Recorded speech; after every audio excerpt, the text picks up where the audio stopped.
సకల సమస్యల పరిష్కారాలయం శ్రీ దుర్గాదేవి జ్యోతిష్యాలయం. దూర ప్రాంతాలలో ఉన్నవారికి ఒకే ఒక్క ఫోన్ ద్వారా వెంటనే పరిష్కారం చెప్పబడును.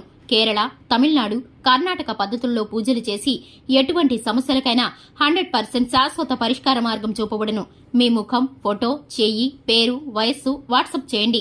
ప్రేమ వశీకరణం, స్త్రీ వశీకరణం, పురుష వశీకరణం, శత్రు వశీకరణం, వివాహం మరియు సంతానం ఆలస్యం అవ్వడం, విడాకులు మరియు కోర్టు సమస్యలు, ధనం మరియు బిజినెస్ సమస్యలు, స్త్రీ పురుషులకు ఎటువంటి నిగూఢ సమస్యలకైనా 100% రోజుల్లోనే పరిష్కారం చూపబడును. వశీకరణ స్పెషలిస్ట్. Phone number 9347215813. ఫిబ్రవరి 6 గురువారం. తులారాశి. మధ్యాహ్నం నుండి ఏదో తెలియని బాధ వెంటాడుతుంది. తులారాశి వారికి 2025 ఫిబ్రవరి 6వ తేదీన మధ్యాహ్నం నుండి ఏదో తెలియని బాధ వెంటాడుతుంది. వీరి యొక్క జీవితంలో ఏ విధమైన బాధ వెంటాడుతుందో, వీరి యొక్క జీవితంలో దినఫలాల ప్రకారం ఇప్పుడైతే మీకు ఎటువంటి అనుకూల ప్రతికూల ఫలితాలు ఉండబోతున్నాయో, చేయగలిగిన పరిహారాలు ఏమిటో, మీరు చేసుకోవలసిన దేవతారాధన ఏమిటో ఈ వీడియోలో పూర్తిగా తెలుసుకుందాం. వీడియోని పూర్తిగా చివరి వరకు చూడండి. అప్పుడే మేము ఏం చెప్పబోతున్నామో మీకైతే అర్థమవుతుంది. అలాగే ఇంతవరకు మన ఛానల్ ఎవరైనా సబ్స్క్రైబ్ చేసుకోకుండా ఉన్నట్లయితే వెంటనే ఛానల్ని సబ్స్క్రైబ్ చేసుకోండి. పక్కనే ఉన్న గంట సింబల్ మీద ఆల్ అనే ఆప్షన్ని క్లిక్ చేసినట్లయితే మేము చేసే ప్రతి వీడియో నోటిఫికేషన్ మీ వరకు చేరుతుంది. ఇక వివరాల్లోకి వెళ్ళిపోదాము. ఈ రాశి వ్యక్తుల మనస్తత్వాన్ని కనుక చూసుకున్నట్లయితే వీరిది చాలా మంచి మనస్తత్వం. అలాగే వీరికి చాలా సున్నితమైన మనస్తత్వాన్ని కలిగి ఉంటారు. అలాగే ఒక్కొక్క సందర్భంలో కఠినంగా వ్యవహరిస్తూ ఉంటారు.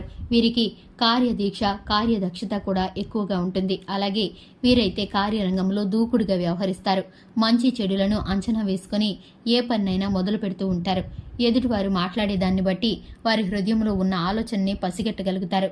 అలాగే వీరికి కుటుంబ సభ్యుల్లో కానీ, సంఘంలో, సమాజంలో కానీ, స్నేహితుల వద్ద కానీ మంచి పేరు ప్రఖ్యాతలనేవి ఉంటాయి. ఉద్యోగ రంగంలో, వ్యాపార రంగంలో, అలాగే ఆర్థిక మార్గాల్లోనూ వీరు వేసే ప్రణాళికలు నూతనంగా ఉంటాయి. వీరైతే ఆర్థిక పదంలో ముందుకు దూసుకు వెళ్తారు. వీరికి వచ్చేటటువంటి వినూత్నమైన ఆలోచనలతో పెట్టుబడి మార్గాల్లో వీరికి విస్తారంగా ఆస్తి అనేది కలిసి వచ్చే అవకాశాలు కనిపిస్తున్నాయి. అలాగే ఆర్థిక పరమైన అంశాల్లో వీరైతే ఆచితూచి అడుగులు వేస్తూ ఉంటారు. కుటుంబ సభ్యుల యొక్క నిర్ణయాలకు ప్రాధాన్యతనిస్తారు. జీవిత భాగస్వామి పట్ల శ్రద్ధ, ప్రేమను కలిగి ఉంటారు. అన్యోన్యమైన బంధం కోసం తాపత్రయపడుతూ ఉంటారు. అలాగే చిన్న చిన్న మనస్పర్ధలు, విభేదాలు వచ్చినప్పటికీ కూర్చొని కూలంకుషంగా చర్చించుకునే మనస్తత్వం వీరికి ఉంటుంది. ఎదుటివారు చెప్పేది ఓపికగా వినే తత్వాన్ని కలిగి ఉంటారు. అలాగే ఎవరిని కించపరచడానికి కూడా అస్సలు ఇష్టపడరు. క్రమశిక్షణతో కూడిన వ్యక్తిత్వాన్ని కలిగి ఉంటారు. అలాగే వీరు చేసేటటువంటి ప్రతి పనిలో కూడా ఒక నూతనమైన పద్ధతి అనేది తయారు చేయాలని ఆశపడుతూ ఉంటారు. దానికి సంబంధించి ఎక్కువగా శ్రమపడుతూ ఉంటారు. ఆరోగ్యం పైన శ్రద్ధ ఎక్కువగా పెట్టరు. ఆరోగ్యాన్ని అశ్రద్ధ చేస్తూ ఉంటారు. భోజనం సమయం దాటి తీస్తూ ఉంటారు. దీని కారణంగా వీరికైతే చిన్న చిన్న అనారోగ్య సమస్యల్ని ఎదుర్కోవాల్సి వస్తుంది.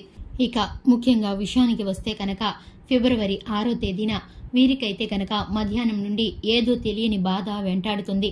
ఏదో ఒక సమస్య గురించి, ఏదో ఒక ఆలోచన గురించి వీరైతే ఆలోచిస్తూ బాధపడుతూ ఉంటారు. అది దేనికోసం అనేది స్పష్టంగా తెలియదు. కానీ వీరైతే మనసులో చాలా నిరాశకి, నిస్సత్తువుకి గురవుతూ ఉంటారు. ఆలోచనతో ఎంతగా సతమతమవుతారంటే తిండి కూడా సహించదనే చెప్పుకోవాలి. అంతటి బాధనైతే అనుభవిస్తూ ఉంటారు. దానికి సంబంధించి కుటుంబ సభ్యుల్లో గాని, ఆర్థిక పరంగా గాని, ఉద్యోగ ప్రయత్నాల్లో గాని, అలాగే వ్యక్తిగత జీవితంలో గాని, ప్రేమ వ్యవహారాల్లో కానీ ఏదో తెలియని కారణం వీరిని బాధిస్తూ ఉంటుంది. దానికి సంబంధించి వీరైతే చాలా తెలియని బాధని ఆలోచిస్తూ ఉంటారు. ఎందుకు ఆలోచిస్తున్నామా, దేని గురించి ఇంతలా బాధపడుతున్నామా అని వీరే ఒక్కొక్కసారి అనుకుంటూ ఉంటారు. కానీ అదైతే వీరికి స్పష్టంగా అర్థం కాదు. ఎందుకంటే వీరి మనసు లోతుల్లో ఆ ఆలోచన అయితే స్థిరపడిపోయింది. కానీ బయటికి మాత్రం ఏమీ బాధ కలగనట్లుగా వీరైతే ఇన్నాళ్లు గడిపేస్తూ వచ్చారు. దాని కారణంగా ఇప్పుడైతే దాన్ని బాధని వెంటాడబోతుంది. ఆ బాధని బట్టి వీరైతే కృంగిపోతారు. కానీ చాలా నిరాశకి లోనవుతారు. కానీ ఈ బాధ కూడా ఎక్కడా కూడా వీరిని ఆపడానికి, అలాగే వీరికి ఉన్నటువంటి ప్రయత్నాల్లో అడ్డుపడడానికి ఆసక్తి చూపించకుండా వీరైతే శక్తి వంచన లేకుండా పోరాడుతూ ఉంటారు. ఆ బాధ నుండి బయటికి రావడానికి ప్రయత్నిస్తూ ఉంటారు. అలాగే కుటుంబంతో కలిసి మీరైతే కాస్త సమయాన్ని గడుపుతూ దేవాలయాలకు వెళ్లి రావడం ద్వారా, దూర ప్రయాణాలకు సిద్ధపడి వెళ్లడం ద్వారా మీరైతే ఇటువంటి బాధ నుండి విముక్తిని పొందుతారు. అలాగే హృదయంలో కాస్త ఆహ్లాదకరంగా, సంతోషకరంగా ఉంటుంది. కుటుంబ జీవితం పట్ల శ్రద్ధను చూపించడం ద్వారా ఇటువంటి చిన్న చిన్న ఒత్తిళ్ల నుండి మీరైతే బయటపడగలుగుతారు. అలాగే శివారాధన మీకు చక్కటి ఫలితాలను ఇస్తుంది. అలాగే హనుమాన్ చాలీసాను పఠించడం ద్వారా మనసు ప్రశాంతంగా ఉంటుంది, ధైర్యం కలుగుతుంది. మీకైతే సంతోషం కలిగినప్పుడు మీరైతే ఇటువంటి బాధల నుండి తెలియకుండానే బయటపడగలుగుతారు. చూశారు కదండి, ఇది ఇవాల్టి వీడియో నచ్చితే కనుక లైక్ చేయండి, ఛానల్ని సబ్స్క్రైబ్ చేసుకోండి. Thanks for the watching.